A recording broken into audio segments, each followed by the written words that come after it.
Hi friends, എല്ലാവർക്കും let's learn civil engineering class റൂമിന്റെ പുതിയൊരു വീഡിയോയിലേക്ക് സ്വാഗതം. സെപ്റ്റംബർ 24 നടക്കാനിരിക്കുന്ന ഓവർസിയർ ഗ്രേഡ് എക്സാമുകൾക്ക് വേണ്ടിയിട്ടുള്ള പ്രീവിയസ് ഇയർ ക്വസ്റ്റ്യൻ പേപ്പറിലെ ചോദ്യങ്ങളാണ് നമ്മൾ ഡിസ്കസ് ചെയ്തുകൊണ്ടിരിക്കുന്നത്. ഈ വീഡിയോയിൽ നമ്മൾ 2013 നടന്ന കേരള അഗ്രോ മിഷനറി ലിമിറ്റഡിന്റെ ഓവർസിയറിന്റെ എക്സാമിന്റെ ക്വസ്റ്റ്യൻ പേപ്പേഴ്സ് ആണ് നമ്മൾ ഡിസ്കസ് ചെയ്യുന്നത്. അതിന്റെ 5ാമത്തെ വീഡിയോ ആണിത്.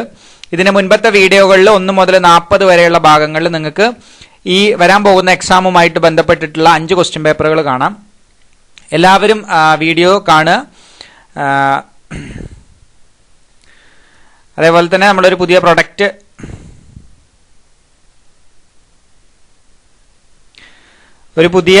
പോസ്റ്റൽ മെറ്റീരിയൽ ഞങ്ങൾ രൂപീകരിച്ചിട്ടുണ്ട്.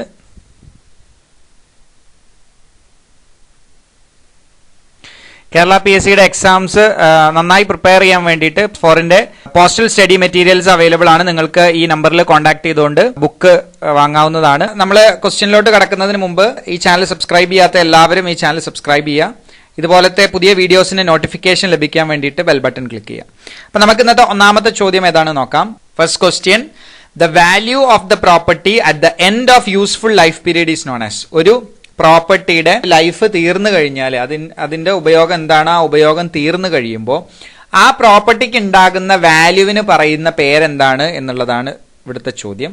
ഇതിനെയാണ് നമ്മൾ സാൽവേജ് വാല്യൂ എന്ന് പറയുന്നത്. സോ സാൽവേജ് വാല്യൂ എന്ന് പറഞ്ഞു കഴിഞ്ഞാൽ ഒരു പ്രോപ്പർട്ടിയുടെ യൂട്ടിലിറ്റി പീരീഡ് കഴിയുമ്പോൾ, അതായത് ആ പ്രോപ്പർട്ടിയുടെ യൂസ്ഫുൾ ലൈഫ് തീരുന്ന സമയത്ത് നമ്മൾ എന്ത് ചെയ്യും, ആ പ്രോപ്പർട്ടിയുടെ ഡിപ്രീസിയേഷൻ കണക്കാക്കിക്കൊണ്ട് അതിനൊരു വാല്യൂ നിശ്ചയിക്കും. ആ വാല്യൂവിനെയാണ് നമ്മൾ സാൽവേജ് വാല്യൂ എന്ന് പറയുന്നത്.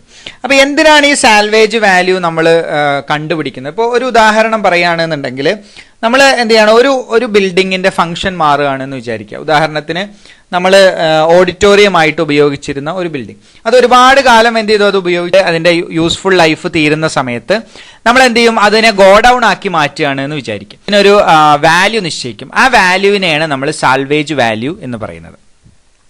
ഇനി എന്താണ് സ്ക്രാപ്പ് വാല്യൂ? സ്ക്രാപ്പ് വാല്യൂ എന്ന് പറഞ്ഞു കഴിഞ്ഞാൽ നമ്മൾ നേരത്തെ പറഞ്ഞു, ഒരു ബിൽഡിങ്ങിനെ നമ്മൾ ശരിക്കും സാൽവേജ് വാല്യൂ എന്ന് പറഞ്ഞു കഴിഞ്ഞാൽ ഇതിനെ നിലനിർത്തിക്കൊണ്ട് തന്നെയാണ് സാൽവേജ് വാല്യൂ കണ്ടുപിടിക്കുന്നത്. അല്ലാതെ അതിനെ ഡിസ്മാൻഡിൽ ചെയ്തിട്ടല്ല, മറിച്ച് അതിന്റെ യൂട്ടിലിറ്റി പീരീഡ് തീരുമ്പോൾ എത്രയാണോ അതിന് ഡിസ്മാൻഡിൽ ചെയ്യാതെ വാല്യൂ കിട്ടുന്നത്, അതിനെയാണ് നമ്മൾ എന്ത് പറയുന്നത്, സാൽവേജ് വാല്യൂ എന്ന് പറയുന്നത്. പക്ഷെ സ്ക്രാപ്പ് വാല്യൂ അല്ലെങ്കിൽ ജങ്ക് വാല്യൂ എന്നൊക്കെ പറഞ്ഞു കഴിഞ്ഞാൽ, സ്ക്രാപ്പ് വാല്യൂ എങ്ങനെയാണ്, ഒരു ബിൽഡിംഗ് അല്ലെങ്കിൽ ഒരു പ്രോപ്പർട്ടി, ആ പ്രോപ്പർട്ടി എന്ത് ചെയ്യണം, നമ്മൾ ഡിസ്മാൻഡിൽ ചെയ്യണം. ഡിസ്മാൻഡിൽ ചെയ്തു കഴിഞ്ഞാൽ അതിന്റെ യൂട്ടിലിറ്റി പീരീഡ് തീർന്നു കഴിയുമ്പോൾ അത് ഡിസ്മാൻഡിൽ ചെയ്തു കഴിഞ്ഞാൽ നമുക്ക് കിട്ടുന്ന വാല്യൂ എത്രയാണോ അതിനെയാണ് നമ്മൾ സ്ക്രാപ്പ് വാല്യൂ എന്ന് പറയുന്നത്. സാധാരണയായിട്ട് ഒരു ബിൽഡിങ്ങിന്റെ ഒരു 10% ആണ് എന്ത് ചെയ്യുക, സ്ക്രാപ്പ് വാല്യൂ ആയിട്ട് കൺസിഡർ ചെയ്യാറുള്ളത്.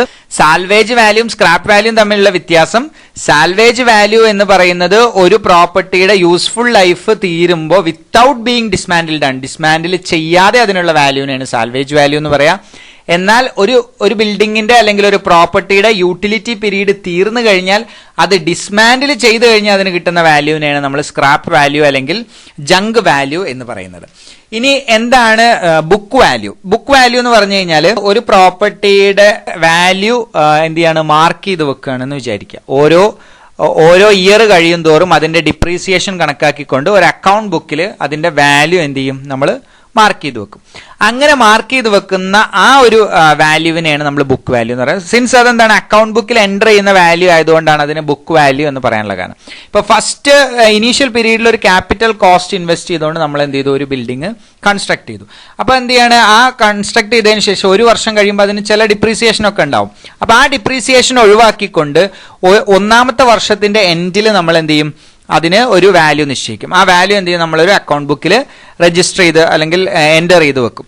അങ്ങനെ വീണ്ടും എന്ത് ചെയ്യണം, അടുത്ത വർഷം കഴിയുമ്പോൾ വീണ്ടും എന്ത് ചെയ്യും, അതിന് ഡിപ്രീസിയേഷൻ സംഭവിക്കും. ആ വാല്യൂ ഒരു അക്കൗണ്ട് ബുക്കിൽ എൻ്റർ ചെയ്ത് വെക്കും. സോ അങ്ങനെ എൻ്റർ ചെയ്ത് വെക്കുന്ന ആ വാല്യൂവിനെയാണ് നമ്മൾ ബുക്ക് വാല്യൂ എന്ന് പറയുന്നത്.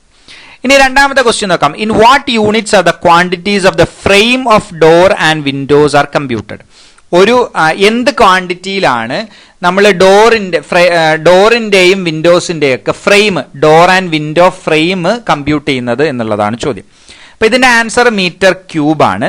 നമുക്കറിയാം, നമ്മൾ ഫ്രെയിമിന് വേണ്ടിയിട്ട് മരം എടുക്കുന്നത് എന്താണ്, ക്യൂബിക്കിലാണ് നമ്മൾ എന്ത് ചെയ്യുന്നത്, എപ്പോഴും ഫ്രെയിമുകൾ അല്ലെങ്കിൽ ഡോറിന്റെയും വിൻഡോയുടെയും ഫ്രെയിമുകൾ നമ്മൾ കാൽക്കുലേറ്റ് ചെയ്യുന്നത് അല്ലെങ്കിൽ മെഷർ ചെയ്യുന്നത്.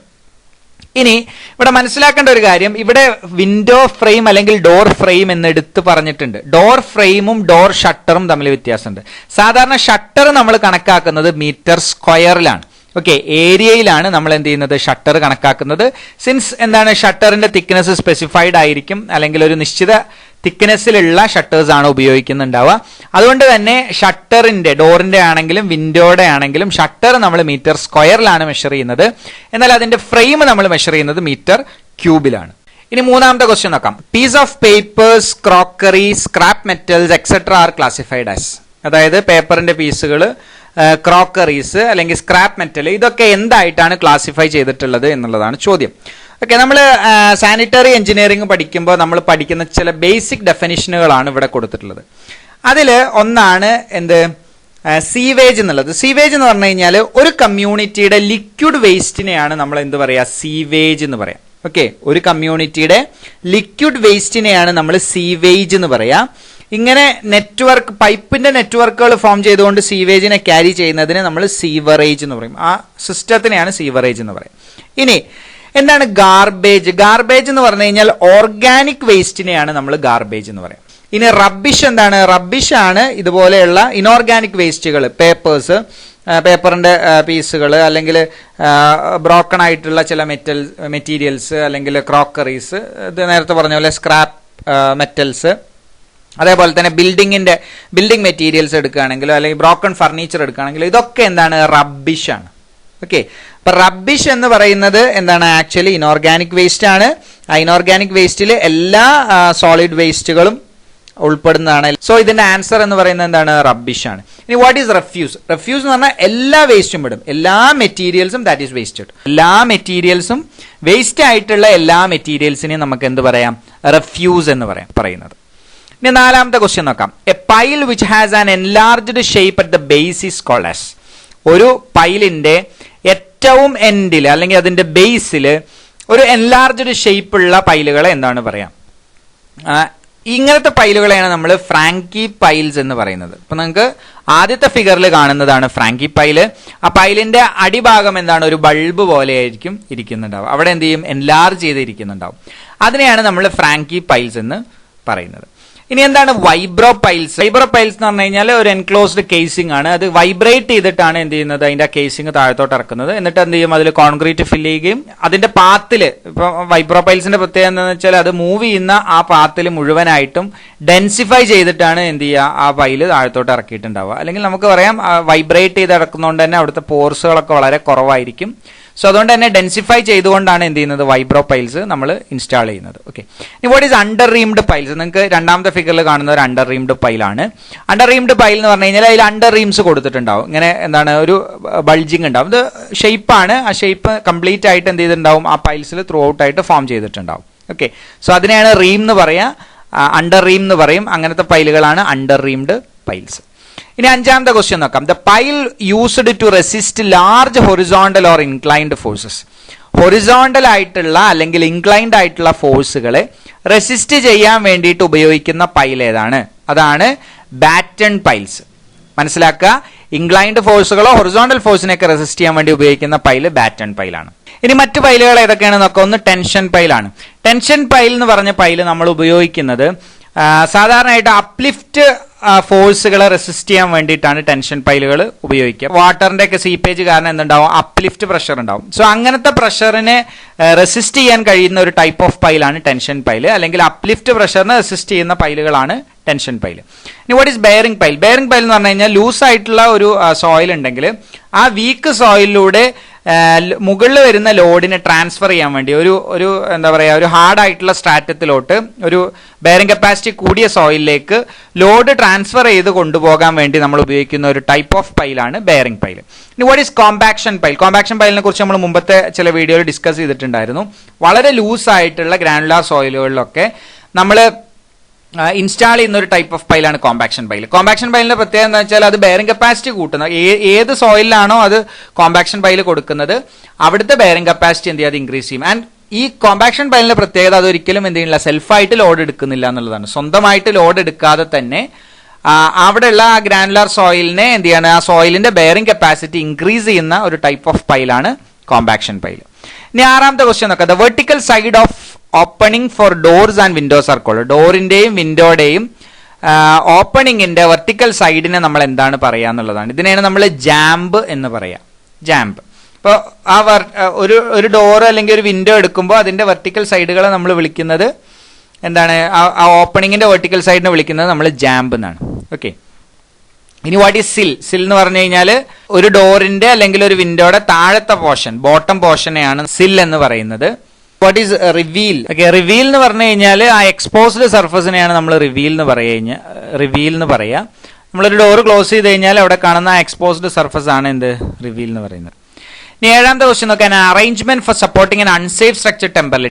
ടെമ്പററി ആയിട്ട് നമ്മൾ എന്ത് ചെയ്യണം? ഒരു അൺസേഫ് ആയിട്ടുള്ള സ്ട്രക്ചറിന്, ഇപ്പൊ ഒരു കൺസ്ട്രക്ഷൻ നടക്കുന്നുണ്ടെങ്കിൽ ആ കൺസ്ട്രക്ഷന്റെ സമയത്ത് നമുക്ക് എന്ത് ചെയ്യണം? ഒരു പോർഷൻ പൊളിച്ചു കളയേണ്ടി വന്നാൽ മുകളിലുള്ള ഭാഗത്തിനെ അങ്ങനെ നിലനിർത്താൻ വേണ്ടിയിട്ട് നമ്മൾ ടെമ്പററി ആയിട്ട് കൊടുക്കുന്ന ഒരു സ്ട്രക്ചർ, അതായത് അൺസേഫ് ആയിട്ടുള്ള ഒരു സ്ട്രക്ചറിന് ടെമ്പററി ആയിട്ട് സപ്പോർട്ട് ചെയ്ത് നിർത്തുന്ന അറേഞ്ച്മെന്റിനെയാണ് നമ്മൾ ഷോറിംഗ് എന്ന് പറയാം.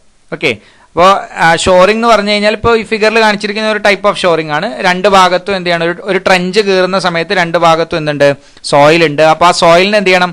ടെമ്പററി ആയിട്ട് കുറച്ച് നേരത്തേക്ക് അതിനെ അങ്ങനെ റീറ്റെയിൻ ചെയ്ത് നിർത്താൻ വേണ്ടിയിട്ട് നമ്മൾ കൊടുക്കുന്ന ഒരു സപ്പോർട്ടാണ് എന്ത്? ഷോറിംഗ് എന്ന് പറഞ്ഞാൽ. സ്കഫോൾഡിംഗ് എന്ന് പറഞ്ഞു കഴിഞ്ഞാൽ വർക്ക്മെന്നിനെയോ അല്ലെങ്കിൽ നമ്മളെ വർക്കിംഗ് മെറ്റീരിയൽസിനെയോ സപ്പോർട്ട് ചെയ്യുന്ന ഒരു ടെമ്പററി സ്ട്രക്ചറാണ് സ്കഫോൾഡിംഗ്. സാധാരണ പെയിന്റ് അടിക്കുമ്പോഴോ അല്ലെങ്കിൽ പ്ലാസ്റ്ററിംഗ് ചെയ്യുന്ന സമയത്തൊക്കെ വർക്കേഴ്സിനും അതേപോലെ തന്നെ ആ മെറ്റീരിയലും സപ്പോർട്ട് ചെയ്യാൻ വേണ്ടിയിട്ട് നമ്മൾ ഉണ്ടാക്കുന്ന ടെമ്പററി സ്ട്രക്ചേഴ്സ് ആണ് എന്ത്? സ്കഫോൾഡിംഗ് എന്ന് പറഞ്ഞാൽ. ജാക്കിംഗ് എന്ന് പറഞ്ഞാൽ ജാക്കി ഉപയോഗിച്ച് സപ്പോർട്ട് ചെയ്യുന്നതിനാണ് നമ്മൾ ജാക്കിംഗ് എന്ന് പറയാം. ഓക്കെ. ഇനി എട്ടാമത്തെ ക്വസ്റ്റ്യൻ നോക്കാം. Lift become essential in A building when the number of floor exceeds. ഒരു ബിൽഡിങ്ങിൽ എത്ര നില കഴിഞ്ഞാലാണ് ലിഫ്റ്റ് വെക്കൽ നിർബന്ധമാകുന്നത്? അതാണ് ഇവിടെ ചോദ്യം. ലിഫ്റ്റ് എത്ര നിലയുള്ള ബിൽഡിങ്ങിന് നമുക്ക് ലിഫ്റ്റ് ഉപയോഗിക്കാം. പക്ഷേ ബിൽഡിംഗ് റൂൾസ് പ്രകാരം എത്ര ഫ്ലോർ കഴിഞ്ഞാലാണ്, എത്ര ഫ്ലോർ എക്സീഡ് ചെയ്താലാണ് ലിഫ്റ്റ് അത്യാവശ്യമായിട്ട് വരുന്നത് എന്നുള്ളതാണ് ചോദ്യം. ഇതിന്റെ ആൻസർ 4 ആണ്. അതായത് 4 നിലകളേക്കാൾ കൂടുതലുണ്ടെങ്കിൽ, 4 ഫ്ലോറിനേക്കാൾ കൂടുതലുണ്ടെങ്കിൽ അവിടെ ലിഫ്റ്റ് നിർബന്ധമാണ്. അതായത് ഗ്രൗണ്ട് ഫ്ലോർ ഉൾപ്പെടെ 4 ഫ്ലോറുകൾ ഉണ്ടെങ്കിൽ എന്താണ്? ലിഫ്റ്റ് നിർബന്ധമാണ്. 4 താഴെയാണെന്നുണ്ടെങ്കിൽ ലിഫ്റ്റ് വേണ്ട, സ്റ്റെയർ കൊടുത്താൽ മതി. സ്റ്റെയർ കൊടുക്കുന്നതിന് തന്നെ എന്താണ്? ഒരുപാട് നിബന്ധനകളുണ്ട്. അതിന്റെ ഇപ്പോൾ ഒരു കൊമേഴ്ഷ്യൽ ബിൽഡിങ്ങോ അല്ലെങ്കിൽ ഒരു പബ്ലിക് ബിൽഡിംഗ് ആണെന്നുണ്ടെങ്കിൽ 120 ആയിരിക്കണം അതിന്റെ സ്റ്റെയറിന്റെ വിഡ്ത്ത് ഉണ്ടാവേണ്ടത്. അതിന്റെ ത്രെഡ് 30 ആയിരിക്കണം, മാക്സിമം റൈസ് 15 ആയിരിക്കണം എന്നൊക്കെ കുറെ റൂളുകളുണ്ട്. എന്തായാലും ലിഫ്റ്റ് ഉപയോഗിക്കുന്നത് എപ്പോഴും 4 ഫ്ലോറുകൾ കഴിഞ്ഞാലാണ് അവിടെ ലിഫ്റ്റ് അത്യാവശ്യമായിട്ട് വരുന്നത്. ഇനി 9ാമത്തെ ക്വസ്റ്റ്യൻ നോക്കാം. Vertical window provided on the sloping roof is known as. ഒരു സ്ലോപ്പിംഗ് റൂഫിൽ നമ്മൾ കൊടുക്കുന്ന വെർട്ടിക്കൽ വിൻഡോനെ പറയുന്ന പേരെന്താണ്? സ്ലോപ്പിംഗ് റൂഫിൽ കൊടുക്കുന്ന വെർട്ടിക്കൽ വിൻഡോനെയാണ് നമ്മൾ ഡോർമർ വിൻഡോ എന്ന് പറയുന്നത്. ഓക്കെ, നിങ്ങൾക്ക് ഫിഗറിൽ കാണാം. ഫിഗറിൽ കാണുന്നതാണ് എന്ത്? ഡോർമർ വിൻഡോ എന്നുള്ളത്. ഇനി what is bay window? Bay window എന്ന് പറഞ്ഞാൽ ഒരു വാൾ ഫേസിനേക്കാൾ പുറത്തോട്ട് പ്രൊജക്ട് ചെയ്തുകൊണ്ടാണ് വിൻഡോ പ്രൊവൈഡ് ചെയ്തിട്ടില്ലെങ്കിൽ അതിനെ ബേ വിൻഡോ എന്ന് പറയും. ഗാബിൾ വിൻഡോ എന്ന് പറഞ്ഞു കഴിഞ്ഞാൽ ഒരു റൂഫിന്റെ ഗാബിൾ എൻഡിൽ അല്ലെങ്കിൽ ഒരു ബിൽഡിങ്ങിന്റെ ഗാബിൾ എൻഡിൽ നമ്മൾ കൊടുക്കുന്ന വിൻഡോനെയാണ് നമ്മൾ ഗാബിൾ വിൻഡോ എന്ന് പറയും. ഇനി 10ാമത്തെ question. Any gradient on a road is said to be an exceptional gradient if it is. ഒരു റോഡിൽ എക്സെപ്ഷണൽ ഗ്രേഡിയന്റ് എന്ന് പറഞ്ഞാൽ എന്താണ്? നമ്മൾ പല ടൈപ്പ് ഗ്രേഡിയന്റുകൾ ഉണ്ട്. റൂളിംഗ് ഗ്രേഡിയന്റ്, ഫ്ലോട്ടിംഗ് ഗ്രേഡിയന്റ് ഉണ്ട്, അതേപോലെ തന്നെ എക്സെപ്ഷണൽ ഗ്രേഡിയന്റ് ഉണ്ട്. എന്താണ് എക്സെപ്ഷണൽ ഗ്രേഡിയന്റ് എന്ന് പറഞ്ഞാൽ? ഇത് വളരെ എന്താണ്, എല്ലാ സമയങ്ങളിലും നമുക്ക് ഇങ്ങനത്തെ ഗ്രേഡിയന്റുകളെ കാണാൻ പറ്റില്ല. റോഡുകളിലൊന്നും എക്സെപ്ഷണൽ ഗ്രേഡിയന്റ് ഇങ്ങനെ കാണാൻ കഴിയില്ല. വളരെ റയർ ആയിട്ടുള്ള സിറ്റുവേഷനുകളിലാണ് എക്സെപ്ഷണൽ ഗ്രേഡിയന്റ് കാണുക. സോ എക്സെപ്ഷണൽ ഗ്രേഡിയന്റ് എന്ന് പറഞ്ഞു കഴിഞ്ഞാൽ സാധാരണയായിട്ട് നമ്മൾ കൊടുക്കുന്ന മിനിമം ഗ്രേഡിയന്റിനേക്കാൾ കുറവോ അല്ലെങ്കിൽ മാക്സിമം ആയിട്ട് നമ്മൾ കൊടുക്കുന്ന ഗ്രേഡിയന്റുകളെക്കാൾ കൂടുതലോ വരുന്ന ഗ്രേഡിയന്റുകളെയാണ് നമ്മൾ എന്ത് പറയുക? എക്സെപ്ഷണൽ ഗ്രേഡിയന്റ് എന്ന് പറയാം. ഈ പേര് ഇൻഡിക്കേറ്റ് ചെയ്യുന്ന പോലെ തന്നെ എക്സെപ്ഷണൽ ഗ്രേഡിയന്റ് എക്സെപ്ഷണൽ കേസുകളിൽ മാത്രമേ എന്ത് ചെയ്യുള്ളൂ? നമ്മൾ കൊടുക്കുള്ളൂ. അതായത് എല്ലാ സ്ഥലങ്ങളിലും എന്ത് ചെയ്യില്ല? നമ്മൾ എക്സെപ്ഷണൽ ഗ്രേഡിയന്റ് കൊടുക്കില്ല. വളരെ എക്സ്ട്രീം കണ്ടീഷനുകളിൽ മാത്രമേ എന്ത് ചെയ്യുന്നുള്ളൂ? എക്സെപ്ഷണൽ ഗ്രേഡിയന്റ് പ്രൊവൈഡ് ചെയ്യുള്ളൂ. അപ്പൊ ഈ ഭാഗം എല്ലാവർക്കും മനസ്സിലായി എന്ന് വിചാരിക്കുന്നു. Thank you for watching the video.